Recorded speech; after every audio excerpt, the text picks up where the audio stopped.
মদিনার রুকাইয়া মনের বেদনা বীর দিল সামির বীর দিল সামির মরণ হবে ঘোষণা মদিনার রুকাইয়া মনের বেদনা মদিনার রুকাইয়া মনের বেদনা বীর দিল সামির বীর দিল সামির মরণ হবে ঘোষণা মদিনার রুকাইয়া মনের বেদনা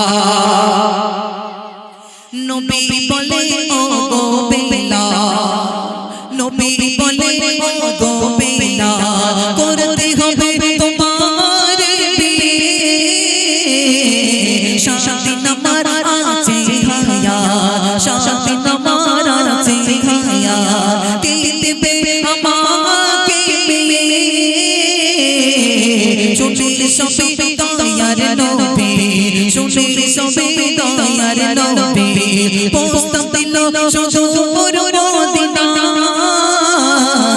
বিলাল বলে কালো আমি বিলাল বলে কালো আমি মোরে দেখো দেবে না পীর তোরে আসলো সবে হায়াত শুনে রাজিনা মদিনার রুকাইয়া মনের বেদনা ও ভাই এই সাইডের দিকে কথা হচ্ছে খেয়াল করবে হ্যাঁ এই সাইডের দিকে কথা হচ্ছে এই এই সকিনাবু চুপ করে যাচ্ছে না একটু চলুন আর মায়েরা মনোযোগ দিয়ে শুনুন আল্লাহ রসুল বলছে বেলাল এই ফেরেশতা এত কথা বলি হয় ভাই আল্লাহ রসুল বলছে বেলাল তোমাকে বিয়ে করতে হবে হযরত বেলাল বলছে ইয়া রাসূলুল্লাহ ইয়া হাবিবাল্লাহ হুজুর আমি তো খুব কালো আমাকে মেয়েকে দেবে এই বেলাল পরিষ্কার ছিল না কালো ছিল আর মায়েদের থেকে একজন বলুন কালো না পরিষ্কার বেলাল কালো ছিল আচ্ছা বেলাল কালো তো কাবা শরীফের রং কি একটা হলো না বেলাল নয় রে কালো বেলালের চামড়া কালো কাবা নয় রে কালো কাবার গেলা কালো সুবহানাল্লাহ আরে বেলাল কালো নয় বেলালের চামড়াটা ছিল কালো বেলালের অন্তরটা ছিল সাদা পরিষ্কার জোরে বলুন না সুবহানাল্লাহ আরে জোরে বলুন না সুবহানাল্লাহ কাবা শরীফের রং কিন্তু কালো নয় কাবা শরীফের গায়ের চাদরটা কালো এটা জোরে বলো না সুবহানাল্লাহ বেলাল বলছে ইয়া রাসূলুল্লাহ ইয়া হাবিবাল্লাহ হুজুর আমার গায়ের চামড়ার রং কালো আমাকে মেয়েকে দেবে আল্লাহ রাসূল এই কথা শুনে মদিনায় প্রচার করলেন যে বেলালকে যে বিয়ে করবে সে বেলালের সাথে জান্নাতে যাবে এই ঘটনা আল্লাহ রাসূল বলার পরে মদিনার মেয়েরা ভিড় করতে লাগলো ভিড় করতে শুরু করে দিল এদিকে 4 দিন হয়ে গেল কদিন 4 দিন হয়ে গেল মদিনার মেয়েরা যখন ভিড় করলো আল্লাহ রাসূল বয়ান করছেন তোমরা তো বেলালকে বিয়ে করতে এসেছো কিন্তু হযরত বেলাল কিন্তু 7 দিন পরে মারা যাবার কথা ছিল আজকে 4 দিন হয়ে গেল আর 3 দিন পরে মারা যাবে মদিনার মেয়েরা একটা করে সব ফিরে গেল 3 দিন পরে মারা যাবে তো আমি বিয়ে করে কি করব ঠিক কি না মদিনার মেয়েরা চলে গেল আল্লাহ রাসূল বলছে হযরত আলী যাও আমার বেলালকে বিয়ে দেব মেয়ে খুঁজে আনো মেয়ে কোথায় পাওয়া যাচ্ছে প্রিয় কবি ছন্দের মাধ্যমে লিখছে শুনুন সর্বশেষে 4 দিন কেটে সর্বশেষে 4 দিন কেটে হতে থাকে 3 দিন বাকি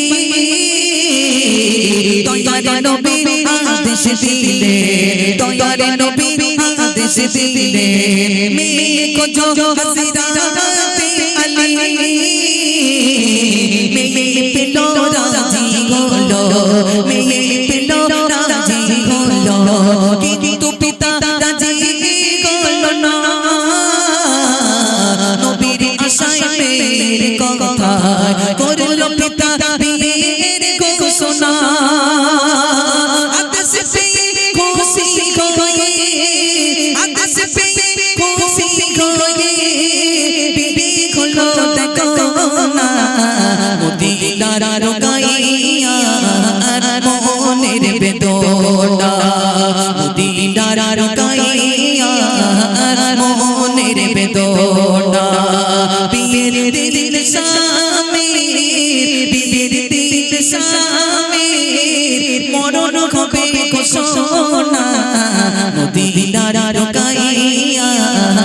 মনের বেদনা।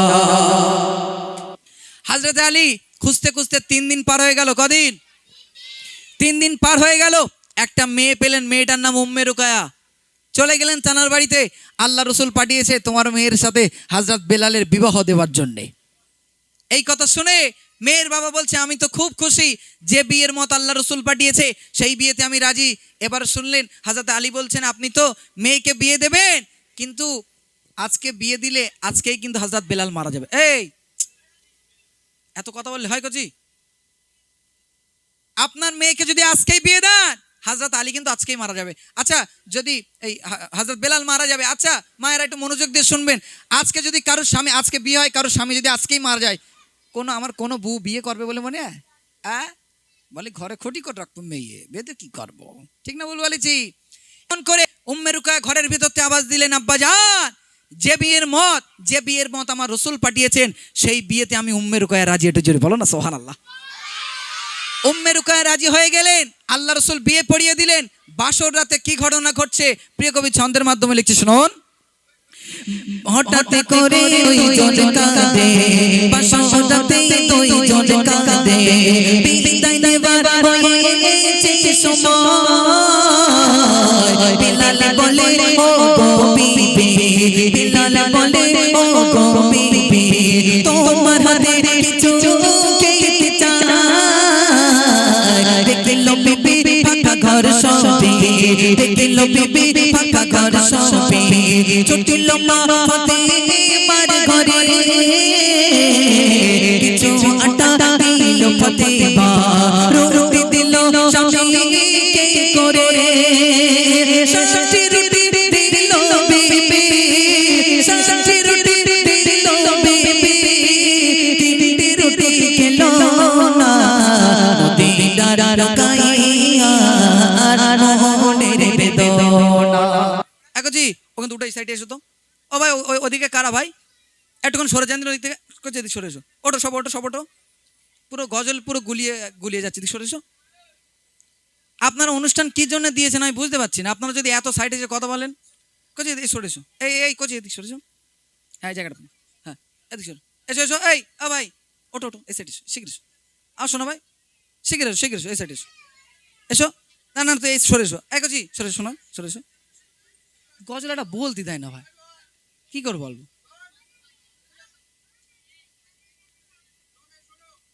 আচ্ছা এবার একটু চুপ করা যাবে সত্যি, না তো গজল ছেড়ে দেবো, পুরো বাড়ি চলে যাবো। এত কথা বললে হয় শোনা? বাসর রাতে এবার দুইজন কাঁদছে, হযরত বেলাল আর উম্মে রুকায়া কাঁদছে। হযরত বেলাল বলছে বিবি আমার মরণের খবর শুনে আমি 7টা দিন কিছু খেতে পারি না, আমাকে কিছু খেতে দেবে? উম্মে রুকায়া সারা ঘর খুঁজলেন, ঘর খুঁজে কিছু পেলেন না। মা ফাতেমার ঘরে ছুটলেন, মা ফাতেমা এমনি খুব দরিদ্র গরিব। মা ফাতেমার ঘর থেকে কিছু আটা জোগাড় করে এলে 7টা রুটি বানিয়ে দিলেন। হযরত বেলাল 4টে রুটি খেলেন না, 3টে রুটি খেলেন না। বিবি আমি তো তোমার কোনো হক আদায় করতে পারবো না, এই 3টি রুটি খেয়ে আমাকে ক্ষমা করে দিয়ে জোরে বলো না সুবহানাল্লাহ।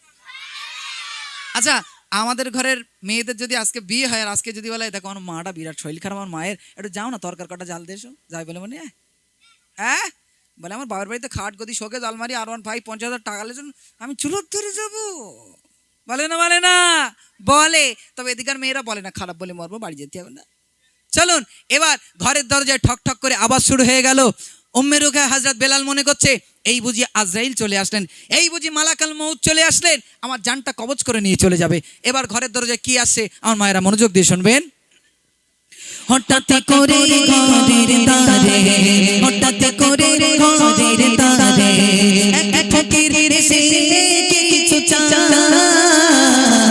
তিনটি রুটি দিয়ে বিবি, সেই তিনটি রুটি দিয়ে বিবি তার কাছে সবই যে জানা। ফকির বলে রুটির তরে, ফকির বলে রুটির তরে, 3 দিন তোমার কিছু হবে না, আমি শত পারাই রত আজরাইল যেতে পারবে না। শুনে সবে বলে বিবি, শুনে সবে বলে বিবি, তবু মন মানে না মদিনার রুকাইয়া মনের মদিনার রোকাইয়া মনের বেদনা। ঘরের দরজায় একটা ফকির আসলো, ফকির ঘরের দরজায় ঠক ঠক করা শুরু করলে ওম্মের করে দরজাটা খুলে দিলেন। বাবা কি হলো? বলছে মা আমি খুব অনাহারে আছি, খুব ক্ষুধার্ত আছি, আমাকে কিছু খেতে দেবে? ওম্মের ওকে 3টে রুটি খেলেন না, 3টে রুটি ফকিরকে দান করে দিলেন। এটা জোরে বলুন না সুবহানাল্লাহ। ফকির বলছে মা আমি তো তোমার রুটি নিলাম, কিন্তু তুমি এত কান্না কাঁদছো কেন? বাবা আজকে আমার বিয়ে হয়েছে আর আজকে আমার স্বামীটা মারা যাবে, আল্লাহ রসুলের ঘোষণা, আজকেই মারা যাবে, ওই জন্য আমি উম্মে রোকায়া বড্ড কান্নাকাটি করছি। ওই সময় ফকির বলছে মা ঘরের ভিতরে চলে যাও, তোমার এই 3টে রুটির বদৌলতে আমি 3 দিন ঘরের দরজায় পাহারা দেব, আজরাইলকে ঢুকতে দেব না। আচ্ছা আজরাইলকে পারবে বলে মনে হয়? বাধা দিতে পারবে বলে মনে হয়? দেখি আজরাইল জান কবজ করতে পারে কিনা। শেষ সন্ধ্যে প্রিয় কবি লিখছে শুনুন। সময় হলো আজরাইল এলো, সময় হলো আজরাইল এলো, ফকির বলে ঢোকা যাবে না। আমি শত হুকুম খোদার রোহনে পার, আজরাইল তো পারে না। আজরাইল ছোটে আল্লাহর কাছে বলে সব সে তার ঘটনা,